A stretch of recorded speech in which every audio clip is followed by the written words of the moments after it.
Here with head coach Danny Padron as the Bulldogs celebrate an SCAC championship, first conference title in TLU football history. And coach, just talk about the emotions of winning that championship on Saturday. I tell you, Tim, it's something that you set down as a goal from the very beginning when you talked with our players, and it was something that everyone had aspired to and has been working toward. And it's gratifying, to be able to say, hey, we did it, But the season's half over, and we feel like we've got 4 or 5 more goals that we want to get accomplished, and so that's what's going to motivate us to move on and keep working hard in this season, because we know it's not through. What was it like for you guys to celebrate that championship with your fans there at the Victory Bell? It was great. I'd like for us to do that every ball game that we win. Is have that kind of gathering after victory, because it truly is a school victory, and truly is a community victory, not just a football team. We represent Texas Lutheran, and we're very proud of that, and so all our efforts is with that in mind. And so it was great for our families to be there, and all the community, the school community to be there. It was really exciting. And you talk about the goals that you have going forward. This SCAC title is just one of the many goals that you have. Just talk about how do you motivate them to keep going, particularly with this weekend, a tough road test with Sul Ross State. Right. Well, our theme this week is formula for progress. It comes from Philippians 3:12 and 13, and it talks about about 4 principles. And number 1 is not being satisfied. If we want to continue to improve, and we can continue to improve. The first one is we can't be satisfied with just winning the conference championship. We've got goals as far as first winning season. I don't know how long. It's been a while since they've had a winning season. The second thing is of course to make the playoffs, and that's something that we can do, just taking one game at a time.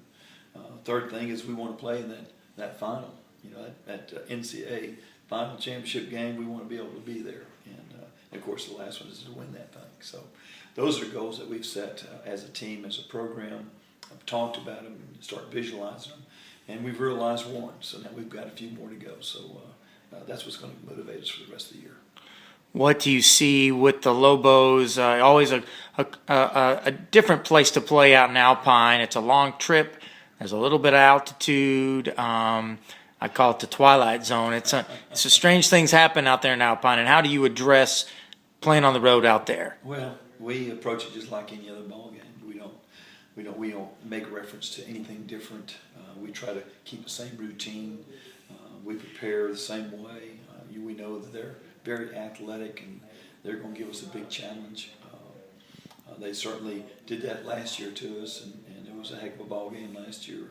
We hope that it doesn't come down to that. In fact, I know it's not going to come down to that. Well, I can't say that because it could. It could. But they're certainly a challenge, and we just got to go out and prepare the same way and then play our game. Your offense again took control of the game in the first half, and your defense again also provided opportunities for you. What did you see? Let's start with the offense Saturday against Austin College. Well, it starts with Brent. I think Brent had just a fantastic ball game. I think he threw 2 incompletions the first half. Yeah. So he was very, very good, especially on third down plays where he had to come up with some big plays, and did 2 or 3 times there to get drives going and sustain a drive for a touchdown. Of course, Cameron had another great game. Our receivers continue to be our strength of our team. I thought our offensive line struggled a little bit, and mainly because of the injuries from the week before. We were banged up and just didn't play as well. And so I thought, I don't know how we scored 5 straight times the first half. But the second half, it kind of caught up to us, because the Austin College took it to us. And I thought our defensive coaches did a great job changing and adjusting to what they were doing, and really kept them to those field goals and that 1 touchdown in the first half, and then shut them out the second half. And you're right, we had great opportunities, and I thought that was the difference in the ball game. You had some guys who played well for you on the defensive line. Broderick Sargent was named SCAC Defensive Player of the Week. He had a big sack. He had a big fumble force for you. Just talk a little bit about what Broderick has progress his progression as a freshman? I tell you what, he's got a lot of talent, and so it's exciting to see him understand and learn and really make a big contribution like he did Saturday. Ethan was a little sick, and he's been beat up, and so it was good for Broderick to step in there and go, because we needed some kind of spark off the bench, and he provided that.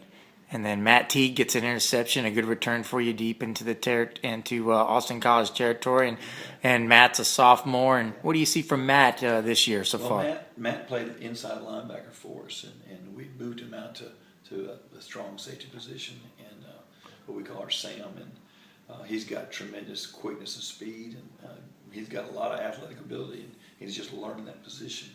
And so we expect him to be pushing for starting time and playing time right there. And I think it's just going to, we'll be a lot better depth-wise, because he's a tremendous defensive player. On special teams, Tyler Brandenburg makes another field goal, now 3 consecutive made for him. And he also bailed out a bad snap. He got off a great punt after being in trouble there. And kind of going back to what he did at ETBU, he got this one away. Yeah, in fact, we were talking about that. It was probably his best kick of the day, and so we're going to try to get our snapper snap it over his head every time and have to go chase it. Not really, but no, Tyler did a great job there. It was a heck of a play on his part, and our freshman snapper settled down, and it did better at the end. So it was good on all occasions. And so the Bulldogs go to now 4-0, best start since 1976. Mid-80s, the Bulldogs were 5-0-1 at one point, but never been 4-0 since 76. And so do you look back in history and go and think to yourself, we got something pretty special going here? Or is it never, coach never does? Well, I think our whole deal is we look at it 1 week at a time, and we're not really, it's nice. It's nice, the recognition that comes with, making history or whatever, but, we got to stay within ourselves, and we got to prepare this next week for Sul Ross, and then good things will happen if we do it that way. So it's nice, and it's nice to be recognized, but that just goes so far, and so our job is right now to get ready for Sul Ross.